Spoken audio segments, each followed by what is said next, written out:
BMP TV Professional Update. Habari ya mida ndugu mpenzi mtazamaji wa BMP TV online popote ulipo. Sauti yako ya uhakika ya habari, taarifa na uchambuzi wa matukio makuu kutoka hapa nyumbani na duniani kote. Ni mimi bila pengo Olua na kuletea taarifa kamili kwa muda usogee pamoja kwenye habari za leo. Usisahau kusubscribe, kulike, kushare na kucomment ili uwe kwanza kupata update zetu zenye uhakika na zenye kuaminika zaidi. Nao ni mtasari wa habari. Tunachambua kwa kina historia na mitazamo mbalimbali kuhusu kile kinachoitwa dola ya hima ya Watusi, zana inayodaiwa kuwa msingi wa mikakati ya kijeshi, kisiasa na kiuchumi katika eneo la Maziwa Makuu. Mashariki mwa Jamhuri ya Kidemokrasia ya Kongo, vikosi vya wazalendo vimeripoti mafanikio makubwa katika kudhibiti harakati za adui anayelenga kuvuruga usalama na umoja wa taifa. Kwa mujibu wa taarifa rasmi zilizotolewa leo, kuna na mengineyo baki nasi ili kupata kile kinachojiri katika nchi ya Kidemokrasia ya Kongo na dunia nzima kwa ujumla. Habari kamili. Kwa mujibu wa simulizi la kihistoria, chanzo cha wazo la dola ya hima kinahusishwa na Julius Kambarage Nyerere, rais wa kwanza wa Jamhuri ya Muungano wa Tanzania. Baada ya muungano wa Tanganyika na Zanzibar mnamo Aprili 26, 1964, Nyerere alijitahidi kujenga umoja wa Afrika Mashariki, lakini kwa mujibu wa mitazamo fulani alihusishwa na kuanzisha sera za kuimarisha ushawishi wa watu wenye asili ya Tusi hima katika eneo la Maziwa Makuu. Mwaka 1966, Michel Mikombero, kijana wa kijeshi mwenye asili ya Tusi, alichukua madaraka nchini Burundi baada ya mapinduzi ya kijeshi miaka 20 baadaye. Mwaka 1986, Yoweri Kaguta Museveni akapindua serikali ya Milton Obote nchini Uganda na kuingia madarakani kwa msaada ya muungano wa wapiganaji uliopata mafunzo Tanzania. Baada ya hapo, wazo la kupanua ushawishi huo lilidaiwa kufika Rwanda, ambako kundi la FPR Inkotanyi lilianzisha vita mwaka 1990 likiwa na lengo la kumrejesha madarakani kiongozi wa asili ya Tusi. Mnamo mwaka wa 1904, baada ya kuuawa Rais Juvenal Habyarimana, vita vikazuka vikapelekea Paul Kagame kushika hatamu za uongozi nchini Rwanda. Sehemu ya pili, upanuzi wa ushawishi wa mgogoro wa Zaire DRC.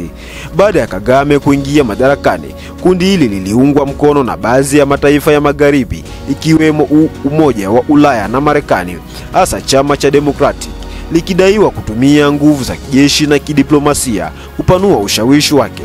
Kwa mujibu wa simulizi hilo, mpango wa kuvamia Zaire ulipangwa mwaka 1996 kwa lengo la kuondoa utawala wa Mobutu Sese Seko na kuweka kiongozi atakayekuwa karibu na kundi hilo. Hata hivyo, mambo hayakwenda kama walivyopanga. Laurent Desire Kabila, aliyekuwa mshirika wa harakati hiyo, alichukua madaraka lakini akageuka dhidi ya waliokuwa wamemsaidia. Baada ya muda mfupi aliuawa na mwanae Joseph Kabila akachukua madaraka mwaka 2001, jambo lililowezesha kundi hilo kurejesha ushawishi wake kwa muda. Baada ya kuondoka kwa Joseph Kabila madarakani mwaka 2019, nguvu ya kundi hili lilianza kudhoofika, na kwa mujibu wa simulizi hili ndipo mipango mipya ya kijeshi na kisiasa ikaanza mashariki mwa Kongo, ikihusisha makundi kama M23 na wanasiasa wa kanda ya Maziwa Makuu. Sehemu ya tatu, operation ya kujilinda Mai Mai. Kutokana na hali hii ya kijeshi na mashinikizo ya nje, makundi ya kiraia na wapiganaji wa ndani walijipanga katika kile kinachoitwa operation ya kujilinda Mai Mai. Makundi haya ambayo yamekuwepo tangu vita vya kwanza vya Kongo yamekuwa yakijitambulisha kama watetezi wa ardhi ya wazawa dhidi ya kile wanachokiita uvamizi wa nje unaolenga kudhibiti rasilimali za taifa, hususan dhahabu, kolta, cobalt na almasi. Kwa miaka kadhaa, maeneo ya Kivu Kaskazini, Kivu Kusini, Ituri na Maniema yameendelea kuwa uwanja wa mapambano kati ya vikundi vya waasi, jeshi la kitaifa FARDC na vikosi vya kulinda amani ya kimataifa MONUSCO. Hata hivyo, changamoto kubwa imeendelea kuwa ni mipango ya kisiasa ya nje inayojificha nyuma ya kivuli cha vita vya kikabila. Sehemu ya 4. Mtazamo wa kimataifa na maslahi ya nje. Kwa mujibu wa wachambuzi wa siasa za kimataifa, rasilimali za DRC zimekuwa kitovu cha mvutano wa kiuchumi duniani. Mataifa makubwa kama Marekani, Ufaransa, Ubelgiji na Uingereza yamewahi kutajwa kuhusika moja kwa moja au kwa njia ya ushawishi katika kugawa misaada, silaha au msaada wa kisera kwa baadhi ya makundi ya kikanda. Aidha, mataifa ya Afrika Mashariki kama Tanzania, Uganda, Rwanda na Kenya yamekuwa na ushawishi mkubwa wa kisiasa na kiusalama ndani ya mipaka ya Kongo, jambo linaloonekana kuzua mashaka miongoni mwa wananchi wa DRC kuhusu heshima ya mamlaka ya taifa lao. Sehemu ya 5. Wito wa amani na umoja wa taifa. Serikali ya Jamhuri ya Kidemokrasia ya Kongo kupitia Wizara ya Ulinzi na Mambo ya Nje imesisitiza kwamba juhudi zote za kijeshi lazima ziungwe mkono na diplomasia na mshikamano wa wananchi. Wananchi wote wanahimizwa kupinga taarifa za chuki na propaganda zinazoweza kuigawa nchi, kuunga mkono jeshi la FARDC na taasisi za usalama katika kulinda mipaka ya taifa, kuwekeza katika elimu, umoja na maendeleo kama silaha kuu ya kupinga ukoloni wa kisasa na unyonyaji wa rasilimali. Bado tupo hapa DRC, hususan mashariki mwa Jamhuri ya Kidemokrasia ya Kongo. Wapiganaji wa wazalendo mashariki mwa DRC wametangaza kuwa mpaka sasa umefanikiwa kuzuia adui asiweze kusonga mbele, jambo linalothibitisha kuwa ulinzi wa taifa uko imara. Wamesema kuwa kwa siku kadhaa sasa wamekuwa mstari wa mbele saa 24 wakiwa wamejipanga vyema kulinda taifa dhidi ya uvamizi wowote. Mmoja wa wasemaji wa harakati hiyo amesema, tunaendelea na mapambano kwa ujasiri, hatutalala, hatutarudi nyuma hadi Kongo iwe huru na salama. Adui ameshindwa kupenya, tumemzuia kabisa. Wazalendo hao wameeleza kuwa mapambano yao sio tu ya kijeshi, bali pia ni mapambano ya moyo, umoja na uzalendo wa kweli.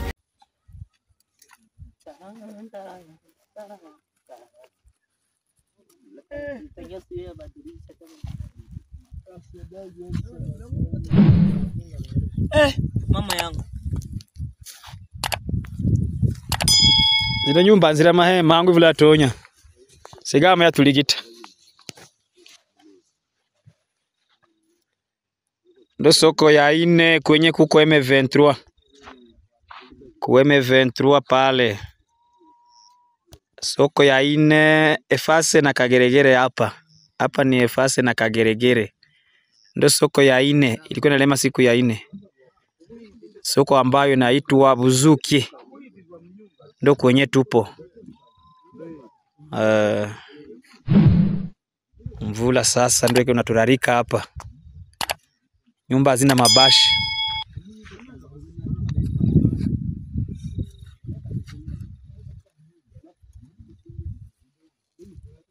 Tutu mdogo njanja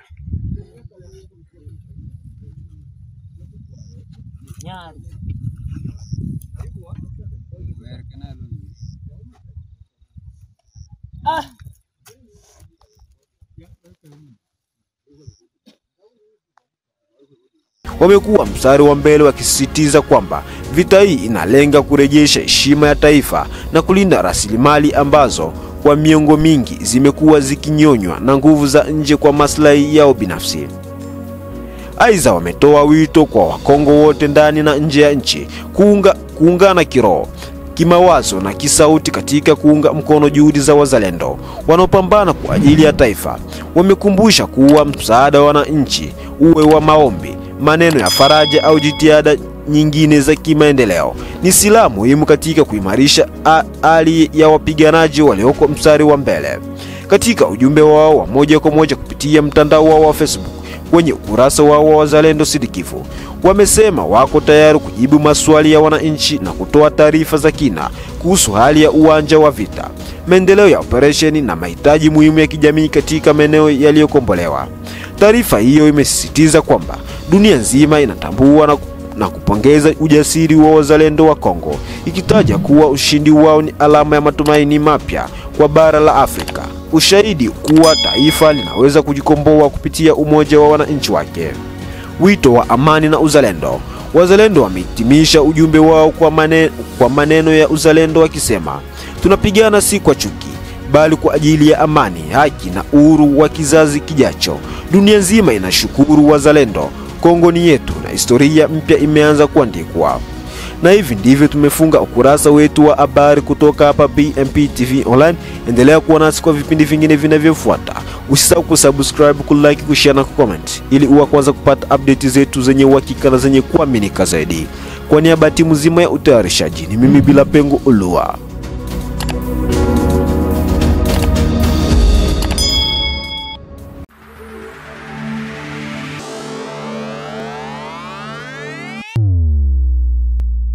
BMP TV Professional Update.